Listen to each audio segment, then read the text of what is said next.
early childhood development. Each week we talk about a different stage of children development and what children need. And now, here comes your host. Hello, everybody, and welcome. My name is Taryn, and you are listening to The Parent Thing. I am so excited to have an official resident guest on The Parent Thing. She will be joining me once a month, and we'll get into what we're going to be speaking about. And I'm not going to introduce her either. She will do the honors herself. We'll talk about who she is and what she does. So, this is going to be good. Thank you for joining us and welcome, Claire. Thank you so much for having me on The Parent Thing. I'm so excited to be here with you. I'm so excited to have you here. When you reached out to me to say this might be a good collaboration idea, I was like, yes, let's do the things, let's make the things happen. So let's tell our listeners who you are and what you do. So, I am a family law attorney working in Johannesburg. And if you can hear the thunder, it's a beautiful rainy evening here today. So, we're Man, I super miss blessed. thunderstorms. I'm not even going to lie to you. I love a good thunderstorm. So a little bit jealous. It's brewing just for you, my friend.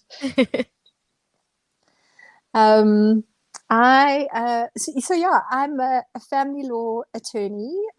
Recently, I've decided I'm going to call myself a family restructuring attorney. But I'm just trying that on for size at this point in time, because a lot of the work that I do is involved with parents and children, families that are in flux. Something's changing, Right. and they need a legal solution to help them out.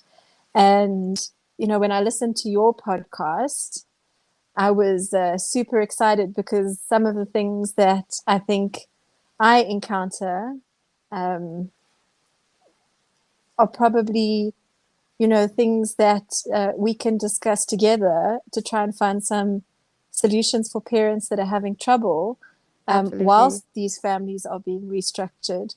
Because I've got the legal solutions, but I'm obviously not a child expert, and I think Right. our combined expertise will do amazing things. I couldn't agree more. I just want to get into something you just said now, completely off what we were supposed to talk about, but you used the word restructuring, and I love that so much because you hear family attorney, you think divorce, you think breaking, you think broken, you think like war, and just the word restructuring. There's so much weight to that because it's a building. It's like to fix something that is broken. So can you get into that a little bit more? I think that's amazing. I think we must be mindful of the fact that families, as we knew them, probably in our parents' generation or our parents or our grandparents' generations, rather, have changed quite a lot. We see single parents, we see parents who are married, we see parents who are cohabiting with one another. Yeah. We see, parents who are having children via IVF. We see same-sex couples that are having Right. babies together.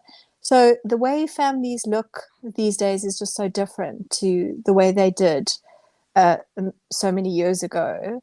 And I think when we consider when families are in flux, that change is in some respects inevitable.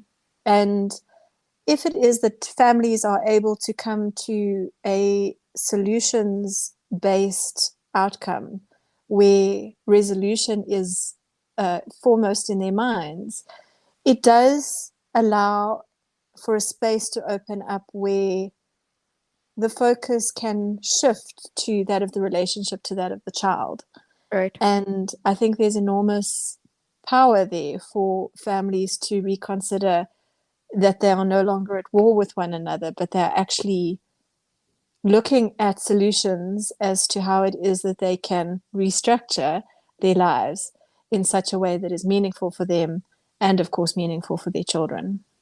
Absolutely. I think that what you're saying is so interesting because so often when you speak to someone and you speak to someone about their traumatic events, they'll say, when my parents got divorced, or when I was this age, my parents got divorced. So that is always such a critical breaking point in people's lives.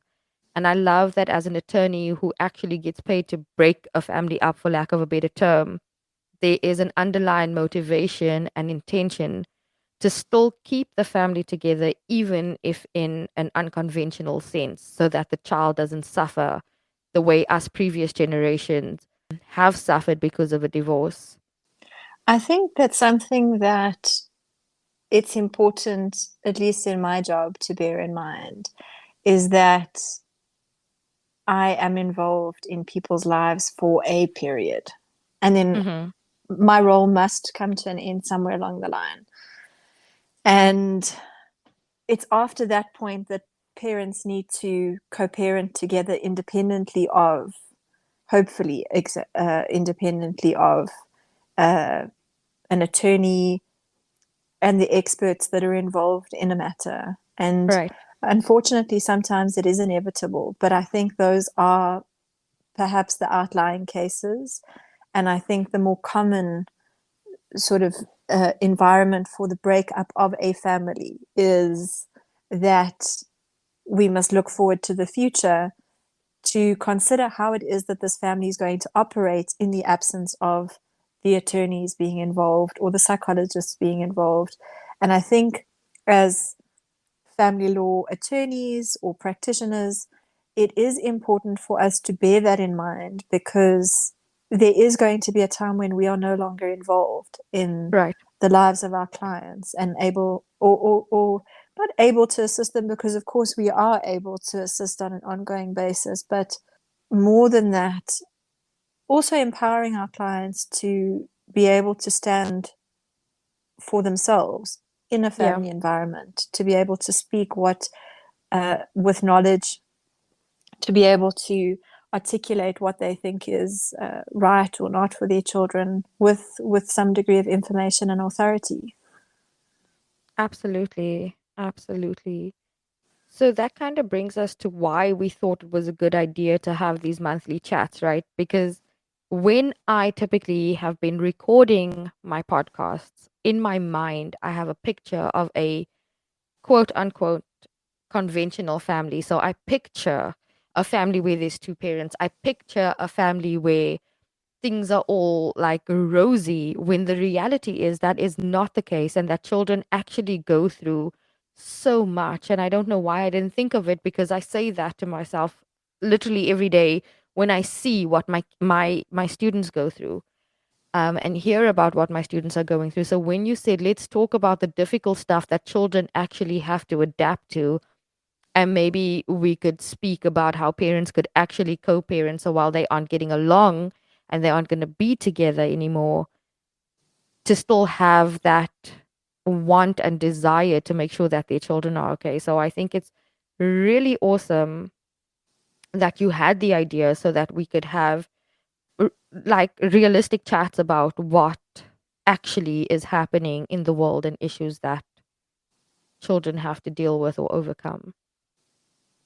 And I think it was, I think I was actually listening to your first episode, the first episode of your podcast, and it really struck me how I think there is this expectation that people have that parenting is inherent, that it just sort of somehow is just something that comes with being human.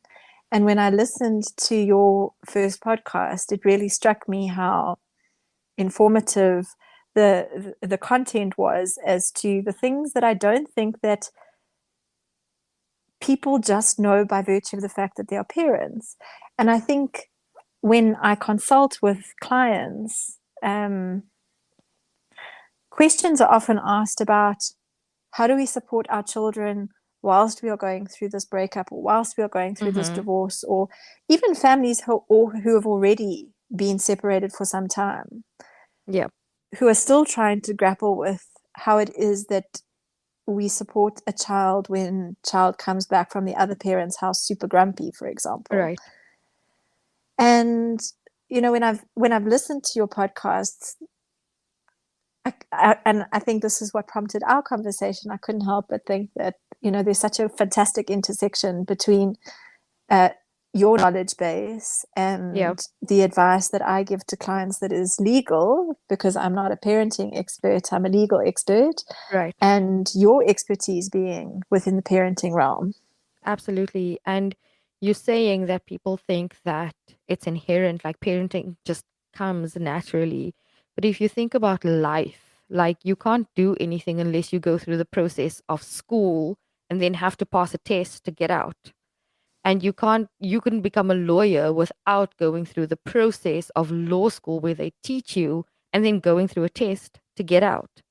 You can't drive a car without going through a process of teaching you how to operate this vehicle. Then you go through a test to get out. And the most important job anybody can ever have is to raise a human, like it's a life, it's somebody's life that is in your hands. And a parenting course is not mandatory. I'm not saying there has to be a test to pass to say, okay, you can be a mom now. Because if you're pregnant, you're pregnant. Like, what else must happen, right? But what I am saying is that, like, in the grand scheme of everything, the most important course you should be taking is how to be a parent, because nobody just knows. You've got to go through a process to learn something. And learning while you're on the job, that's what messes our kids up. When it's trial and error, I mean, obviously, because we're human, we're never going to get it all right. But at least with some prior knowledge, it kind of sets you up for a better outcome than not, is my opinion. Absolutely. And I think, when you were just talking now, it struck me that if we were to think about generations past, this is the sort of information that would have been passed down in community when people spend time together. And I think traditionally it was women who would come together in community and speak about how to parent. Right. Mums, first-time moms were often supported by their mothers or their grandmothers or other women within their communities. And I think, fortunately, our world has evolved to the extent that men are now equally involved in parenting as women have been, as long as they have. And I think the focus has shifted slightly, that it's no longer that parenting is handed down as much, or that we expect perhaps that this information is passed down. We consult Google, we consult friends, partners parenting a new child now have to sort of grapple with how it is that they are going to agree on things that maybe historically parents didn't have to agree upon, because it was women that made these decisions. And I think what's so fantastic about your podcast is that it's easily ascertainable information that is available to parents that isn't necessarily the desperate ask Google at 2:00 in the morning. It's almost like a parenting course. And I will say, having listened to your podcast, I've learned so much along the way. So Awesome. I think it's really important to find that intersection between our respective areas of expertise. Yeah. And if we can talk to these things that we commonly encounter, then I think we can hopefully help people a little bit to navigate the world of the breakup of a relationship and what it does for children. Absolutely. I must just say, I had a bit of a silent giggle while you were talking about parenting and equal responsibilities and how much we've evolved as a human race. I must just tell you that I have a thing for these reality TV shows that don't require a lot of thinking. You should know because you like The Bachelor just like I do. But I I've was been going to watching say, this. I think that's I've a been common watching guilty this. pleasure. I've been watching this 90 Day Fiance, right? And there's this couple. current season, very they're actually going through a public breakup at the moment, but that's beside the point. So she goes to visit him because they're still waiting for his visa for him to get to the US. So he just actually happens to be a South African man. So yeah, I go covering my eyes because I was just like, what a wow. Anyway, so they have a kid together. They are married. He's waiting for his visa to go over. So she comes to South Africa to visit him and she brings the kids. So they have a kid together and she has an older child. And the little one is still on diapers and needs to be changed. She made a number two. And she asks her husband to please change his daughter's diaper. And he point blank refuses. He's like, that is not something I do. That is not something I've signed up to do. And she was like, but you're a parent. Like, we're supposed to share in the responsibilities. When I'm on the other side with them, I'm doing this all the time. All I'm asking you is for a little bit of help. And he lost it with her. He's like, I have a wife. Why do I need to do all of this? And it was just like mind blowing that that is still a mindset in this beautiful 2021 that we are living in. So I had to share that with you and say that we've still got a long way to go because this guy is not even 30 yet. We do have a long way to go. You're spot on. And I think, there's this dichotomy now between parents or dads specifically who are so keen to be involved. They really, really want to be as present, as engaged. They want to change as many nappies. They want to feed as many bottles. They want to support. They want to be at every sports day. They want to be at every parents' meeting. Right. And then there are still parents who are coming to terms, I'm going to say, with a different worldview on what it means to be an involved father. And it very often, I will say, this sort of conduct that you speak of very often plays out in the work that I do, because it often has an impact on co-parenting regimes and structures and how we structure excuse me, how it is that we structure contact regimes or primary residence regimes or shared residence regimes, because a lot of that has to be dictated by what sort of input somebody puts into their relationship. And it can either be mom or dad. There are also some uninvolved moms out there. It's undeniable. So it's really incumbent upon parents to participate into their children's lives in order for them to enjoy the bond, I think, that they can enjoy with their children, which, if the relationship is to end with their significant other, then has an impact on what sort of structure we can in fact put in place for the children. So that brings me to my next question. Do you want to tell our listeners more or less some of the topics that we will be discussing monthly when we do our monthly chats? So when we chatted about this, I said to you that there are very common questions that come up. And it's largely about how to support children who travel between two households. Yeah. How do we support a child that comes back from mom's house or dad's house super grumpy? Or how do we just support a child who's being parented differently in one house versus another? Absolutely. One parent has lots of rules, lots of discipline. They have bedtime and bath time and wake up time and exercise time and TV time, whereas another parent is very laissez-faire. They don't mind what sort of structure they have in their household, so long as they have a happy kid. And it's inevitable, I think, somehow that people like that end up in a relationship and get married and then have to grapple with their differences. Right. And what I said to you is, maybe we can talk about how it is that we can support parents in order to support their kids. Their kids, absolutely. Because I find also a big one is that, so one parent will have majority custody and then the other parent, example, will have every other weekend. I'll just go with my parents' divorce agreement. One parent had me long, the other one had me every other weekend, one long school holiday, one short school holiday. So there was this like between. And so the one parent was seen as the fun parent and the other one was seen as the strict parent, and there was an overcompensation that possibly could happen because one parent feels guilty for not seeing the child that much. And so when the child goes, it's like no rules, fun, fun, fun. But then when they go back to the other house, schoolwork needs to be done, like all the not so fun things. So that causes friction in a parent child relationship as well. So things like that, I think, would be good to cover as well. Yeah, and I think, I'm sure that there are also questions that your listeners have that, we may not canvas. And I Yes, think it that's would the be part I'm really looking great. most forward to.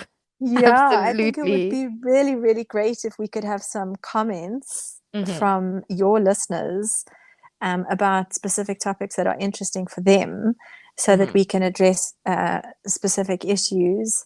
Anonymously, I think would be appropriate, or, just on a first name basis, just so that people Absolutely. aren't understand that this is a very personal area of people's lives. And so we're not out here We're not here to to, expose.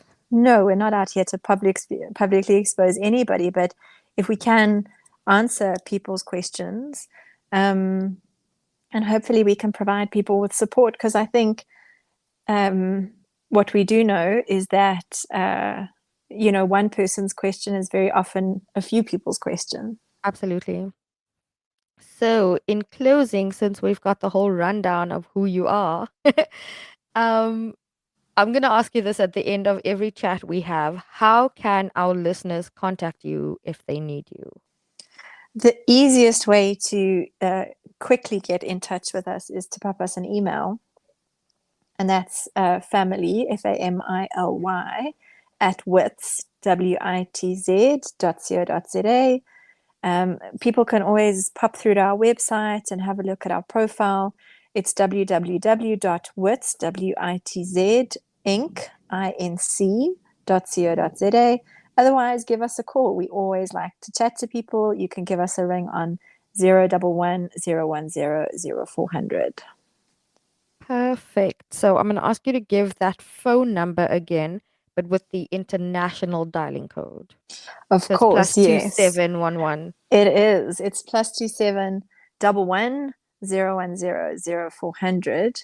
Bearing in mind that I am a South African legal expert, not an international law expert. So whilst I primarily assist clients within South Africa or international clients that have South African legal questions, that is the area in which I can help clients. Whereas, if they have specific questions with regards to children that are living in a different country, they would be wise to contact a specialist family lawyer in their area. Perfect. Thank you so, so much for joining us. I'm so excited for this journey with you. And we will see you again in November. Looking forward to it. Thank you so much for having me on your show. Thank you for doing this with me. Have a great week, everybody, and I'll see you next week. Bye. See you again soon. Thank you for tuning into the parenting. We hope you enjoyed today's episode. If you have any questions, feedback, or content suggestions, please email us at Taryn@theparenting.com. Please remember to subscribe, like, share, and give my aunt a 5-star rating.